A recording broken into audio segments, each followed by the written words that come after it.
Assalamualaikum warahmatullahi wabarakatuh. Nama Novi Puspitasari, NPM 18060015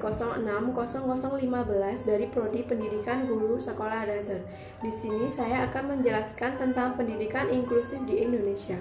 Pendidikan merupakan kebutuhan dasar setiap manusia, seperti yang telah diamanatkan di dalam Undang-Undang Dasar 1945 Pasal 31 ayat 1 bahwa setiap warga negara berhak mendapatkan pendidikan.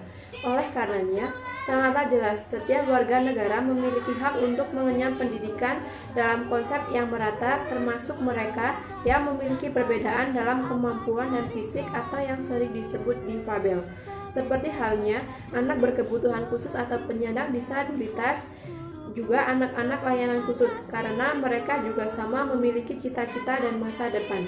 Pendidikan inklusif adalah sistem layanan pendidikan yang mengatur agar difabel dapat dilayani di sekolah terdekat, di kelas reguler bersama teman-teman seusianya.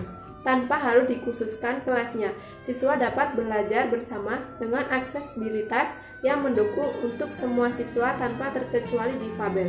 Sekolah inklusif merupakan salah satu wujud dari penyelenggaraan pendidikan inklusif, dimaksudkan dengan sekolah dengan sistem pelayanan pendidikan yang mengikut sertakan anak berkebutuhan khusus belajar bersama dengan anak sebayanya di sekolah reguler.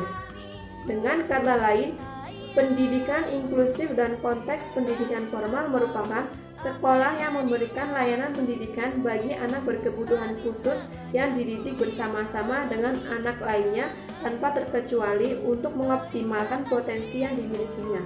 Selama ini, umumnya anak-anak yang memiliki perbedaan kemampuan difabel ditempatkan di sekolah khusus yang menyediakan fasilitas pendidikan khusus disesuaikan derajat dan jenis difabelnya, yang disebut dengan sekolah luar biasa atau SLB.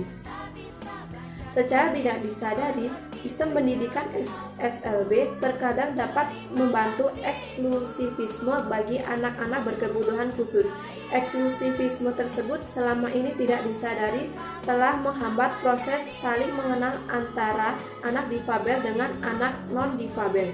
Akibatnya, dalam interaksi sosial di masyarakat, kelompok difabel menjadi komunitas yang teralihkan dari dinamika sosial di masyarakat.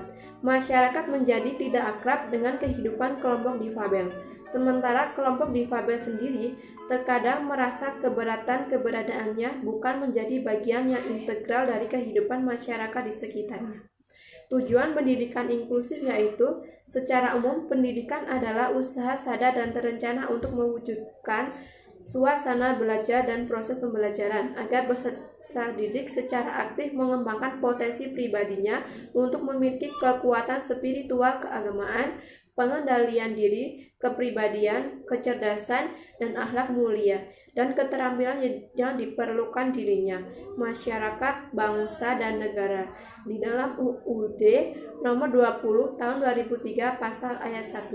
Oleh sebab itu, inti dari pendidikan inklusif adalah hak asasi manusia atas pendidikan. Suatu konsekuensi logis dari hak ini adalah semua anak mempunyai hak untuk menerima pendidikan yang tidak mendiskriminasikan dengan kecacatan, agama, bahasa, jenis kelamin, kemampuan, dan lain-lain.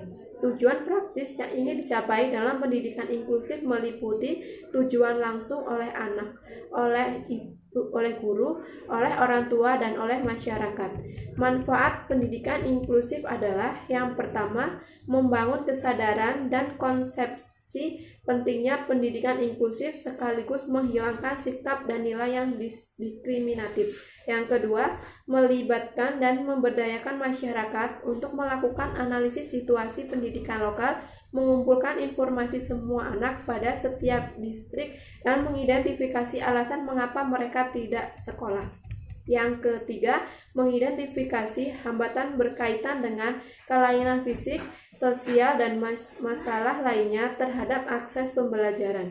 Yang terakhir, melibatkan masyarakat dalam melakukan perencanaan dan monitoring untuk pendidikan bagi semua anak.